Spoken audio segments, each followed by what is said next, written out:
തിരുവനന്തപുരത്തേക്കൊന്ന് പോകണം. അവിടെ നടൻ ദിലീപ് ശങ്കറിൻ്റെ മരണം അത് ആത്മഹത്യയാണോ എന്നൊരു ഘട്ടത്തിൽ നമ്മൾ സംശയിച്ചിരുന്നു. ഇപ്പോഴും ആ മരണം ആത്മഹത്യ അല്ലെന്നുറപ്പിക്കുകയാണ് പോലീസ്. മുറിയിൽ നടത്തിയ പരിശോധനയിൽ ആത്മഹത്യയിലേക്ക് നയിക്കുന്ന തെളിവുകളൊന്നും തന്നെ ലഭിച്ചില്ല എന്നാണ് പോലീസ് പറയുന്നത്. മുറിയിൽ തലയിടിച്ച് വീണതിനെ തുടർന്നുണ്ടായ ആന്തരിക രക്തസ്രാവമാണോ മരണകാരണമെന്നാണ് സംശയം. മുറിയിൽ നിന്ന് മദ്യക്കുപ്പികൾ ഉൾപ്പെടെ കണ്ടെത്തുകയും ചെയ്തിട്ടുണ്ട്.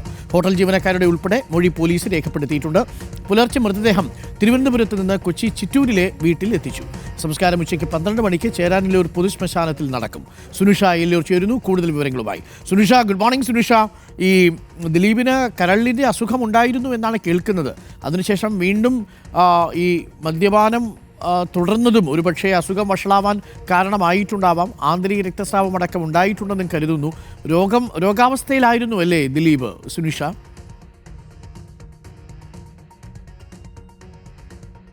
അതെ അരുൺ, രോഗാവസ്ഥയിൽ തന്നെയായിരുന്നു. നേരത്തെ ഈ സംവിധായകരും അടക്കം സംസാരിച്ചപ്പോഴും പറഞ്ഞിരുന്നത് നേരത്തെ തന്നെ ശാരീരികമായ ബുദ്ധിമുട്ടുകൾ ഉണ്ടായിരുന്നു എന്നതാണ്. കരൾരോഗവുമായി ബന്ധപ്പെട്ടുകൊണ്ടുള്ള മരുന്നടക്കം കുടിക്കുന്ന ഒരാളായിരുന്നു ദിലീപ് ശങ്കർ.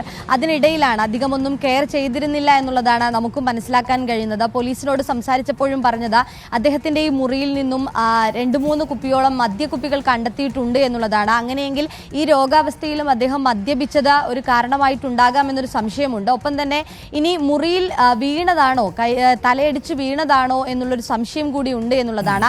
ആന്തരിക രക്തസ്രാവം അത് മരണത്തിന് കാരണമായിട്ടുണ്ടോ എന്നൊരു സംശയം കൂടി പോലീസ് പറയുകയും ചെയ്തിട്ടുണ്ട്. പോസ്റ്റ്മോർട്ടം കഴിഞ്ഞിട്ടുണ്ട്. ഇനി ഏതായാലും പോസ്റ്റ്മോർട്ടം റിപ്പോർട്ട് വന്നതിന് ശേഷമായിരിക്കും അതിൽ സമഗ്രമായ ഒരു വിവരം ലഭിക്കുക എന്നത് തന്നെയാണ്. നിലവിൽ ഏതായാലും അസ്വാഭാവികമായ മരണം അല്ല എന്നത് നേരത്തെ തന്നെ പോലീസ് കണ്ടെത്തിയിട്ടുണ്ട്. ഈ ആത്മഹത്യ അല്ല എന്ന നിഗമനത്തിലേക്ക് തന്നെ എത്തുന്നു എന്നുള്ളതാണ്. ഏതായാലും ഈ ഹോട്ടലുമായി ബന്ധപ്പെട്ടുള്ള ജീവനക്കാരുടെ അടക്കം മൊഴി രേഖപ്പെടുത്തിയിട്ടുണ്ട്. നേരത്തെ തന്നെ കഴിഞ്ഞ ദിവസം നമ്മളോട് ഒരു റെസ്റ്റോറൻറ്റിലെ ഒരു ജീവനക്കാരൻ പ്രതികരിച്ചിരുന്നു. ഈ ഹോട്ടലിലെ തന്നെ അദ്ദേഹം പറഞ്ഞത് ഈ 4 ദിവസമായി മുറിയെടുത്തു. അതിൽ 2 ദിവസവും അദ്ദേഹം ഭക്ഷണം കഴിക്കാനായി റെസ്റ്റോറൻറ്റിലേക്ക് വരാറുണ്ടായിരുന്നു എന്നതാണ്. പക്ഷേ 2 ദിവസം കണ്ടില്ല. ഈ കഴിഞ്ഞ ദിവസവും അതിൻ്റെ തലേ ദിവസവും അദ്ദേഹത്തെ കണ്ടിരുന്നില്ല. പക്ഷേ ഈ സീരിയലുമായി ബന്ധപ്പെട്ടുകൊണ്ട് പുറത്തു പോയതായിരിക്കാം എന്നൊരു സംശയത്തിലാണ് പിന്നെ അന്വേഷിക്കാതെയൊന്നും ഇരുന്നത് എന്നതാണ്.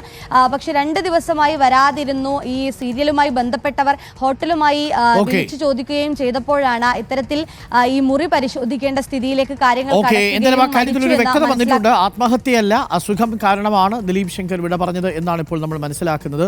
കരൾ രോഗം ഉണ്ടായിരുന്നു, അതിനിടയ്ക്ക് മദ്യപിച്ചതും ഒരുപക്ഷെ അപകടം വരുത്തിവെച്ചു എന്ന് വേണം മനസ്സിലാക്കാൻ. പലപ്പോഴും ഈ അസുഖങ്ങളൊക്കെ നോക്കാതെ ഇങ്ങനെ കുടിക്കുകയും ഭക്ഷണം കഴിക്കുകയും ഒന്നും ചെയ്യരുത് എന്നുള്ള ഒരു ഓർമ്മപ്പെടുത്തൽ കൂടിയാണ് ദിലീപ് ശങ്കർ അതിൻ്റെ മരണവാർത്ത ഇപ്പോൾ നൽകുന്നത്.